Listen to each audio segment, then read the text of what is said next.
Sosialisasi Modul 1.1 Filosofi Ki Hajar Dewantara dan Modul 1.4 Budaya Positif Guru Bergerak Indonesia Maju oleh Jan Hadi Sumarta SPD, calon guru penggerak Angkatan 4 Kota Palembang, dan Bapak Dr. Muhammad Jazuli MSI sebagai fasilitator, serta Ibu Kurniawati MPD sebagai pengajar praktik. Saya, calon guru penggerak Angkatan 4 Kota Palembang yang bertugas di SD Negeri 173 Palembang.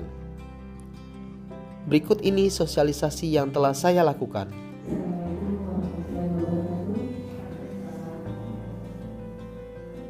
Terima kasih pada ibu-ibu yang masih meluangkan waktunya dalam memenuhi undangan dari calon guru penggerak kita.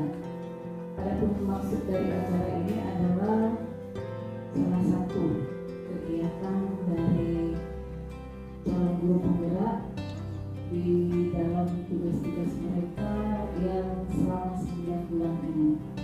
Nanti dari bulan Oktober sampai nanti selesai, saya harapkan apapun kegiatan calon guru penggerak ini kita dukung, walaupun tidak dalam bentuk materi, kita dukung semangat, kita dukung apapun yang mereka lakukan. Pihak sekolah pun akan mendukung apapun kegiatan Bapak Ibu. Tidak hanya calon guru penggerak, tidak hanya 4 orang ini, mungkin nanti ada calon-calon yang lain. Masih banyak sebenarnya kegiatan-kegiatan yang bisa diikuti oleh Bapak Ibu. Nah, dengan adanya 4 orang calon guru penggerak ini diharapkan bisa membawa kemajuan, memberikan inovasi-inovasi terutama di dalam proses belajar mengajar di SD 173. Mengenai sistem pengajaran Ki Hajar Dewantara, kita sudah tahu bahwa beliau adalah Bapak Pendidikan bagi bangsa Indonesia. Tanpa beliau, kita terutama guru-guru ini tidak akan bisa menikmati hasil perjuangan beliau kalau kita tidak mengapresiasi apapun yang dilakukan oleh beliau. Salah satunya adalah menurut beliau Inasos Pulodo Kemajuan Marso Pemilihan Layani. Sangat simpel, tapi terkadang sulit untuk kita lakukan. Terutama harapan saya pada guru-guru yang muda, merupakan harapan masih panjang jalan kalian untuk sampai ke tahap yang kita tidak hanya mengajar, tapi mendidik. Mendidik itu sangat amat susah, mencakup banyak hal, terutama di era kemajuan ini, di mana digitalisasi, internet sangat mudah diakses oleh anak kita, apalagi kita belajar ini sistem dari ya, mau tidak mau kemajuan teknologi harus kita ikuti tanpa melupakan sikap-sikap budi pekerti anak. Daring sebenarnya kalau dari sisi fisiknya bagus Bapak Ibu, tapi itu tadi kita sebagai bangsa yang sedang berkembang, untuk menerima suatu kemajuan itu seperti orang kalau bahasa kitanya itu kalau orang dari daerah ke kota besar terkaget-kaget. Baiklah Bapak Ibu, untuk mempersingkat waktu, mari kita simak nanti sosialisasi dari calon guru penggerak ini, apa itu sistem pengajaran Ki Hajar Dewantara. Mudah-mudahan apa yang dilakukan oleh calon guru penggerak ini membawa manfaat dan keberkahan bagi kita semua. Demikian, terima kasih. Saya akhiri. Billahi taufiq wal hidayah. Wassalamualaikum warahmatullahi wabarakatuh.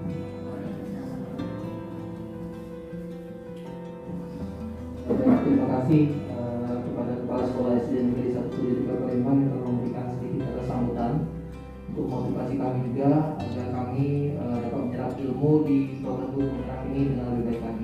Baik, selanjutnya Bapak Ibu, tidak berlama-lama lagi, setelah ini langsung nanti dari guru penggerak akan memberikan sosialisasi mereka tentang apa yang mereka terima pada beberapa bulan yang lalu dalam program guru penggerak Kemendikbud. Assalamualaikum warahmatullahi wabarakatuh, Bapak Ibu. Kalau saya bilang hai, jawabnya hello. Hai. Hello. Kalau saya suara kecil, jauh dekat dulu. Hai. Hai. Ini ya. Jadi harus hai, hello. Ya. Ya, baik. Mungkin sedikit pegangan. Berdiri dulu ya, Bapak Ibu, silakan. Ya, berdiri dulu. Berdiri dulu. Ini ya, gampang ya. Jadi sebelum saya memberikan presentasi ya tentang hari filosofi, jadi ingin memberi sedikit semangat pada Bapak Ibu ya. Gampang sebenarnya. Jadi agak sedikit mepet sama teman lainnya. Dekat-dekatan Ibu, dekat-dekatan. Terus Ibu Bu Siti pegang pundak Bu Nova pegang pundak Bu Ana. Mana tidak satu pegang. Nah, yang ini pegang. Pegang. Oh, yang gimana? Tetap ya. Baik. Dengarkan omongan saya lalu diulangi. Temanku, temanku. Lalu temanku. Hari ini siang ini sebenarnya bosan. Tapi harus tetap semangat. Sekarang giliran. Temanku. Semangat ya. Kita pasti bisa. Sampai akhir nanti. Mendengarkan sosialisasi. Harus semangat.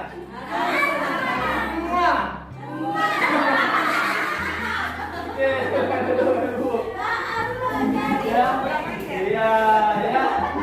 Jadi memberi semangat sedikit sebelum saya mensosialisasikan ya. Ya, terima kasih untuk ibu-ibu ya yang sudah hadir pada hari ini di sosialisasi filosofi kajian Dewantara dan budaya positif.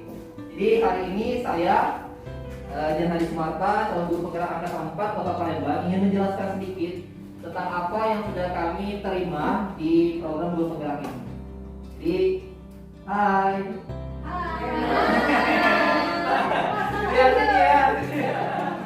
Baik ya, Ibu, hari ini saya akan menjelaskan sedikit tentang filosofi Ki Hajar Dewantara yang seperti kita ketahui bahwa Bapak Ki Hajar Dewantara itu adalah Bapak pendidikan, ya.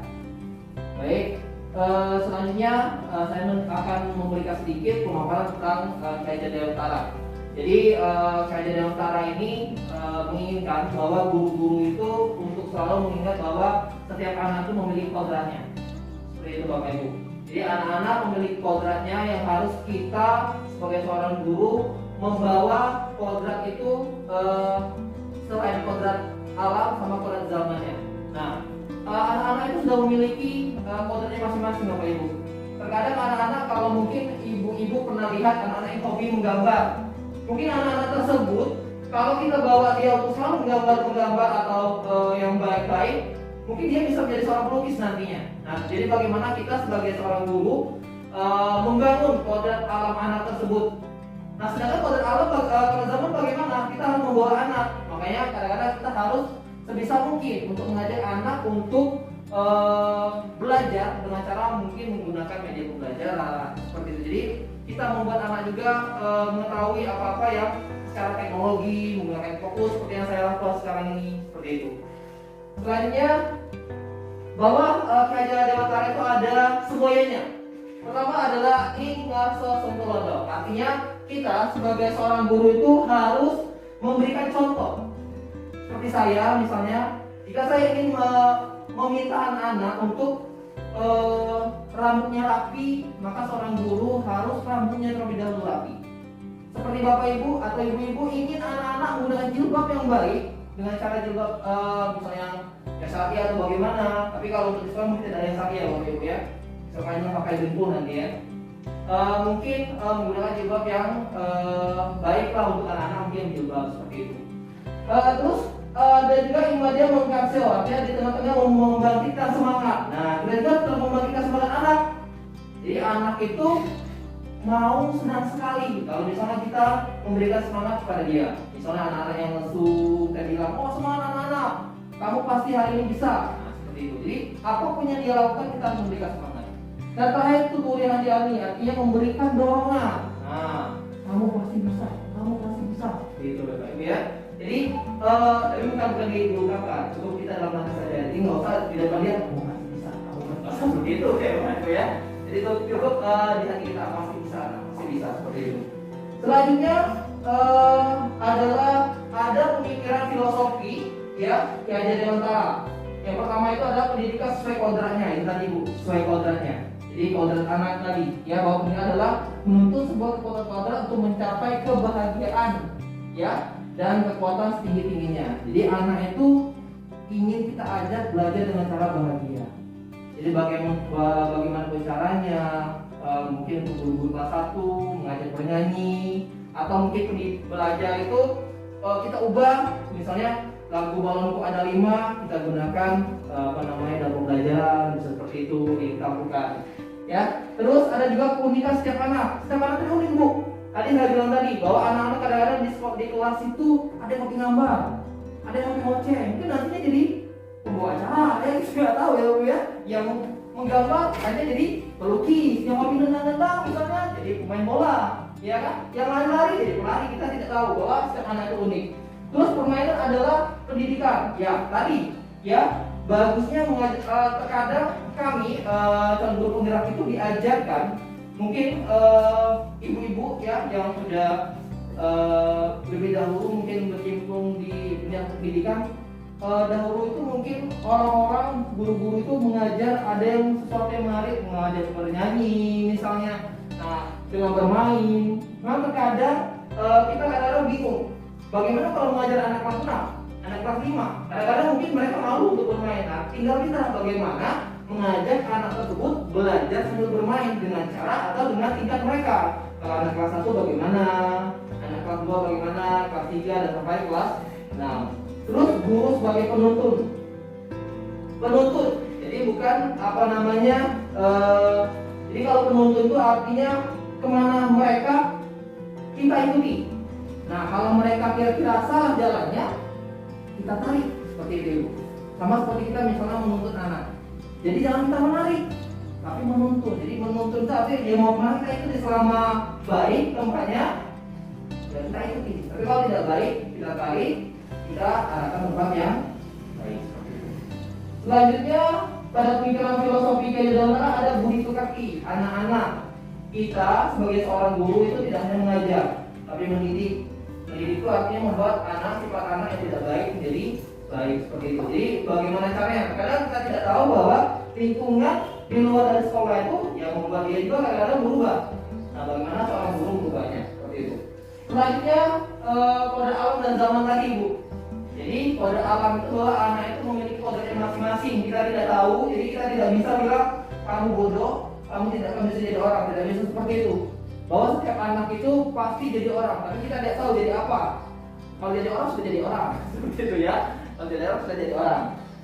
Terus merdeka belajar, membebaskan anak. Nah di sini Bu, jadi di guru penggerak ini kami itu diminta untuk membuat sesuatu itu merdeka belajar, bebas, katanya bebas seperti itu. Jadi merdeka belajar itu membuat pembelajaran yang menarik, yang sesuai dengan apa yang diinginkan anak. Nah itu dari guru penggerak ini Bapak Ibu. Makanya terkadang kita mungkin yang selama ini telah mengikuti pendidikan secara kolonial itu kadang-kadang bingung kalau mau mengajar seperti ini. Karena kenapa? Karena kita sudah dituntut banyak administrasi kadang-kadang. Nah sebenarnya kalau mereka belajar itu dari Mas Menteri inginnya kita itu sedikit administrasi tapi kita memberikan ilmunya yang lebih banyak, seperti itu dari pemikiran mereka belajar itu.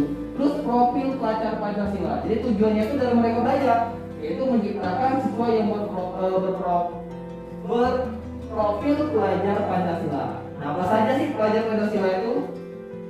Tapi sebelumnya kita lihat di sini dulu bahwa anak itu dalam keyakinan tabula rasa Anak itu bukan kertas kosong Bapak Ibu.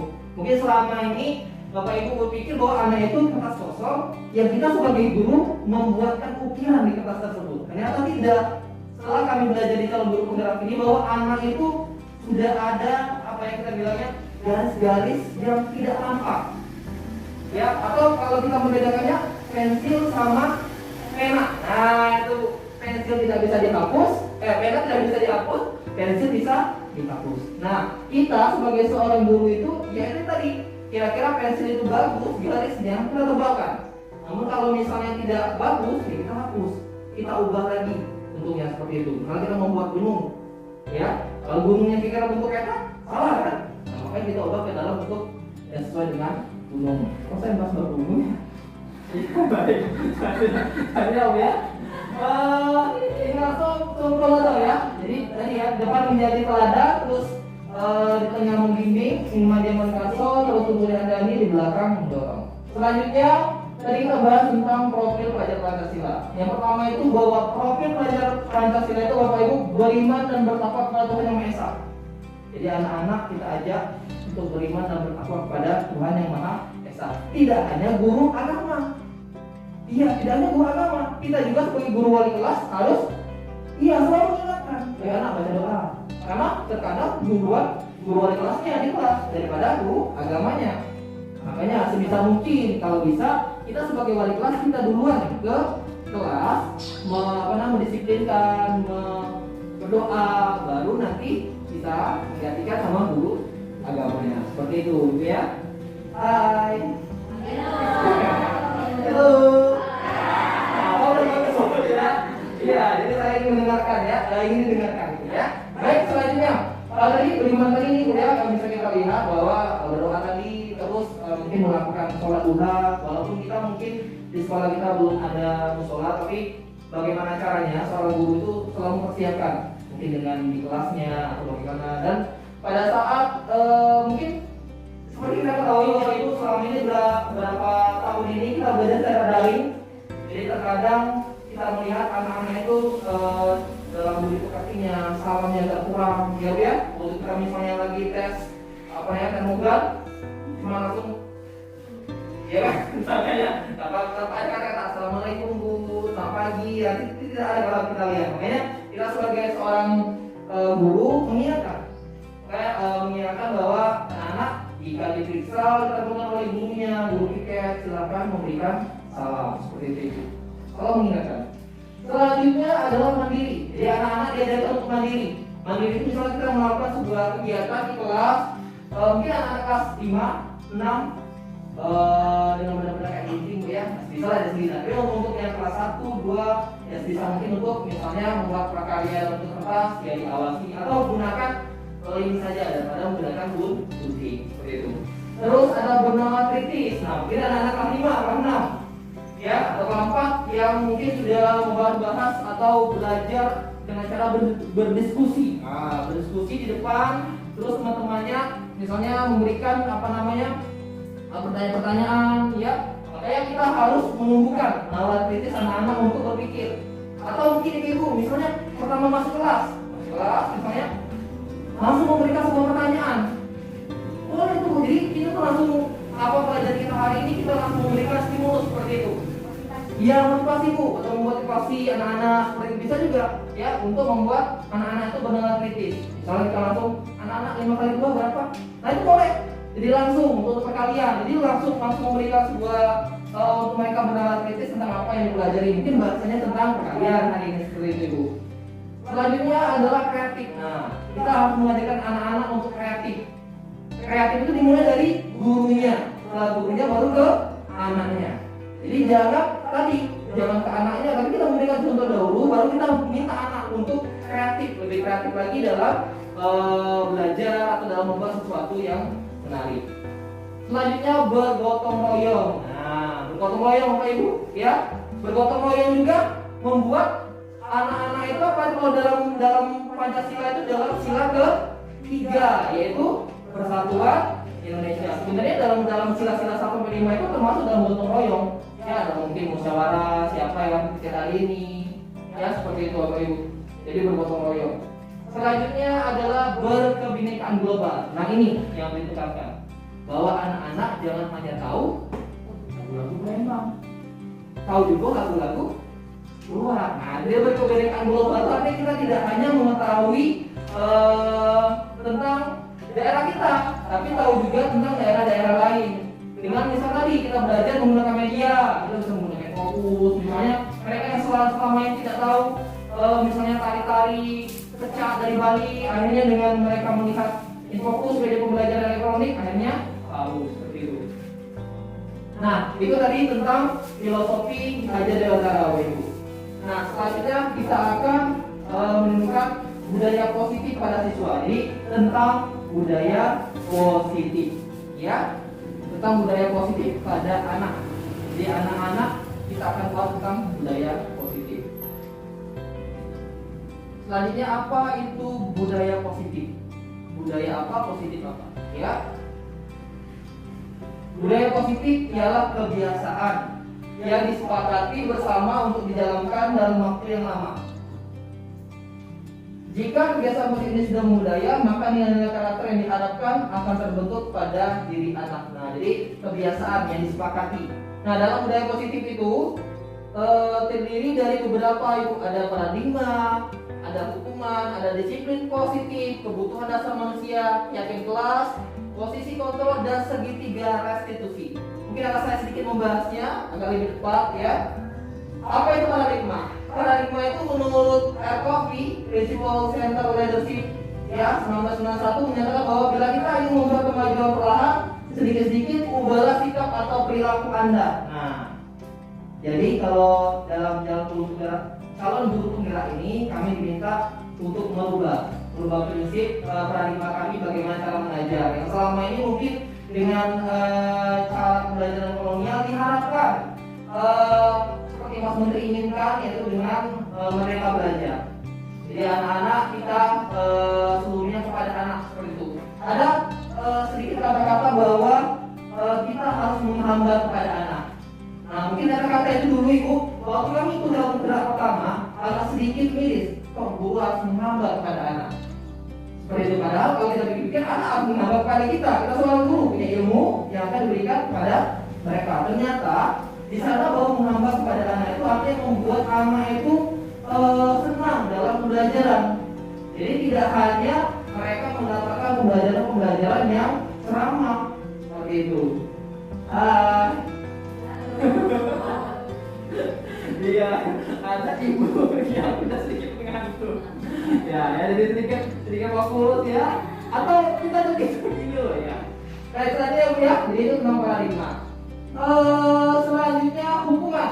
Nah, selama ini mungkin hukuman yang kita berikan agak sedikit ke masa-masa kolonial. Nah, ya apa-apa dihukum dengan ini seperti itu ya. Jadi kami sebagai calon guru penggerak ini diminta harus memberikan sebuah hukuman yang mendidik seperti itu.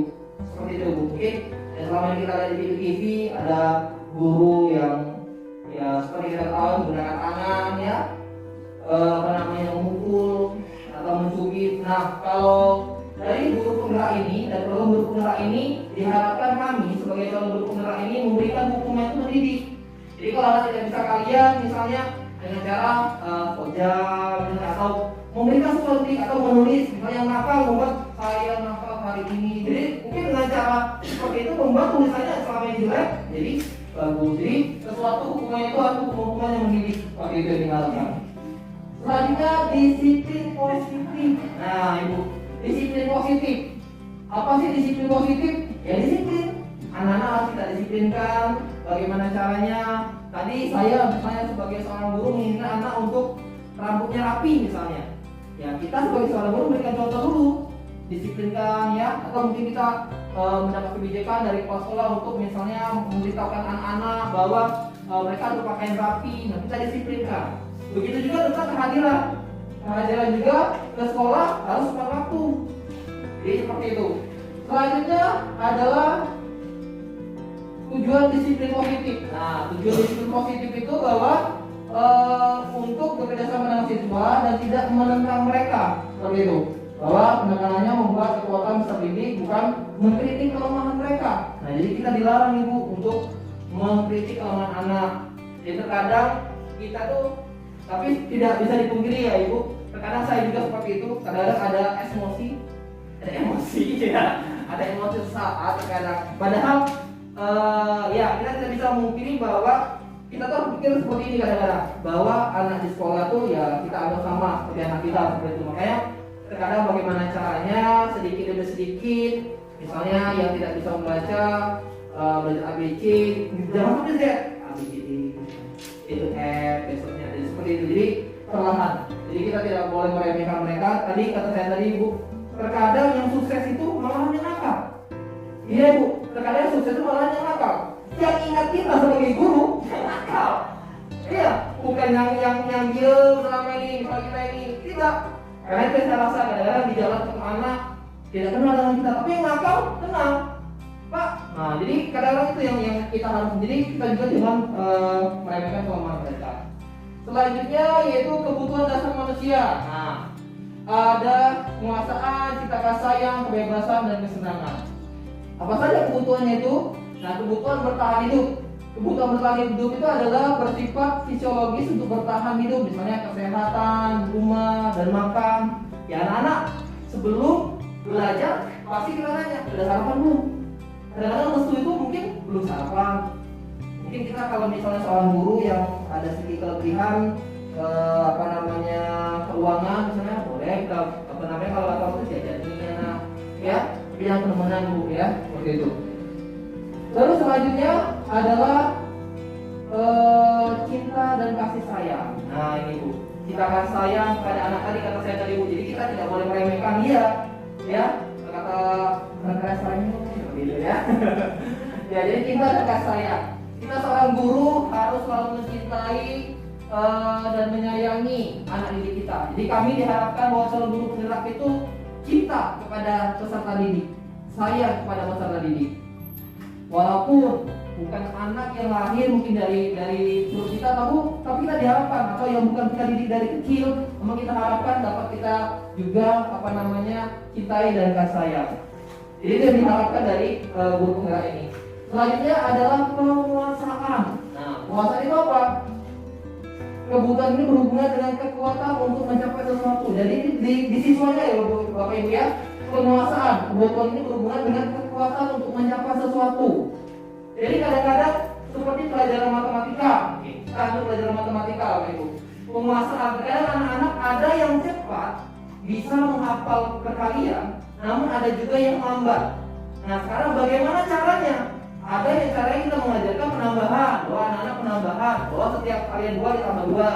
Ada mungkin dengan menghafal, ada yang mungkin tidak menggunakan sama dengan 1 kali 2, 2, tidak ada sama dengannya. Ada menghafal 1 kali 2 sama dengan 2, 1 kali 3 sama dengan 3. Nah ini tidak, misalnya, atau dengan cara yang lain, atau dengan cara menghafal isinya Bu, 2, 4, 8. Ya kan ada jadi teknik-teknik kita yang berbeda-beda. Bagaimana cara kita mengajarkan kepada anak. Nah di sana kita penguasaan bahwa anak itu terkadang ada yang cepat, ada yang lambat, seperti itu. Selanjutnya kebebasan. Nah ini, bebas di sini tentang manusia tadi, namun tidak luput dari adab kesopanan. Jadi kalau anak, walaupun mungkin kita bebaskan dalam dia berpikir, dalam dia mungkin belajarnya, namun tetap bahwa kita harus menjaga kebebasannya, tidak luput bahwa ya guru sama siswa ada jenjangnya, walaupun mungkin kita lebih dekat dengan anak, tapi kita ada jenjangnya bagaimana? Iya ada jarak, benar, ada jaraknya. Jadi walaupun mungkin selama ini kita dalam manis dengan anak, namun ada jaraknya. Jadi jangan-jangan tentang kita selalu memberikan respon yang baik, dia semena-mena memegang orang, pundak ibu nih. Jadi ada sedikit walaupun kebebasan, namun tetap ada kesopanan dalamnya. Selanjutnya bahwa kesenangan. Nah tadi setiap orang ya, Bu Ana ini arti kalau dapat uang 2 juta senang ya. Bu Anu kalau dilamar hari ini senang ya. Gimana ya? Gimana ya? Iya. Nah itu kan. Siapa ya? Jadi kesenangan Ibu. Iya. Bahwa kita tidak bisa mungkiri bahwa manusia itu ada kebutuhan akan kesenangan. kesenangan misalnya pulang nanti, atau kesenangan sudah sosialisasi nanti makan siang bersama misalnya, atau kesenangan misalnya pas pulang nanti diberi kado kalung dari suami ya. Jadi wah ya kan, senang, benar-benar senang akhirnya kita kan. Atau kalau nanti saya misalnya diberikan apa sama istri yang senang misalnya. Diberikan apa saja ya, itu kesenangan. Soalnya keyakinan kelas. Nah ini Bu, benar tadi keyakinan kelas itu sama dengan peraturan kelas sebenarnya ya. Tapi kami di calon guru penggerak ini tidak menggunakan kata-kata peraturan kelas, tapi menggunakan kata keyakinan kelas. Jadi kita harus berikan keyakinan kepada anak bahwa apa yang dilakukannya itu baik untuk dia. Seperti itu Bapak Ibu. Mungkin kayak kita yakin kelas setiap pagi harus disiplin hadir, jangan terlambat. Kalau terlambat, ya kelewatan. Ada mungkin pembelajaran yang kita berikan kelewatan. Kita mengajarkan tentang apa, ya karena dia terlambat, ya ini ada yang ketinggalan. Sama seperti misalnya ibu atau bapak misalnya naik kereta api. Gimana coba rasanya kalau kereta api sudah berangkat dan ibu lari-lari? Seperti film India. Lari mengejar kereta api, ya. Seperti itu. Ya, karena kereta api tidak akan berhenti walaupun tetap berjalan. Selanjutnya adalah bahwa pembentukan keyakinan kelas. Nah, ini ya ada isinya waktu bagaimana cara kita membentuk keyakinan kelas. Jadi misalnya tadi kata saya disiplin, ya rambut rapi, pakaian rapi. Jadi bukan peraturan kelas, tapi namanya kalau di dalam kami guru penggerak ini keyakinan kelas.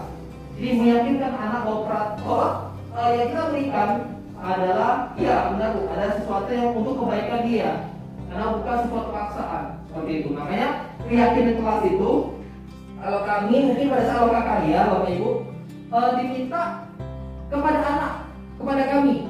Misalnya pada loka karya itu kami misalnya diminta kira-kira apa keyakinan kelas pada hari ini yang harus kita patuhi misalnya. Nah seperti itu. Sebenarnya keyakinan kelas itu setiap hari, karena mungkin ada beda-bedanya. Bukan yang langsung kita tempel di poster sebenarnya, tapi karena kita biasa dengan peraturan ya seperti itu juga, ya. Ini tentang membutuhkan keyakinan kelas. Selanjutnya posisi kontrol. Nah posisi kontrol ini kita, ya, guru. Nah pada gurunya ibu. Ini posisi kontrolnya pada guru. Jadi bukan posisi kontrol pada anak, tapi kepada guru, ya. Hai. Halo. Kalau saya bilang semangat pagi. Semangat pagi. Semangat pagi.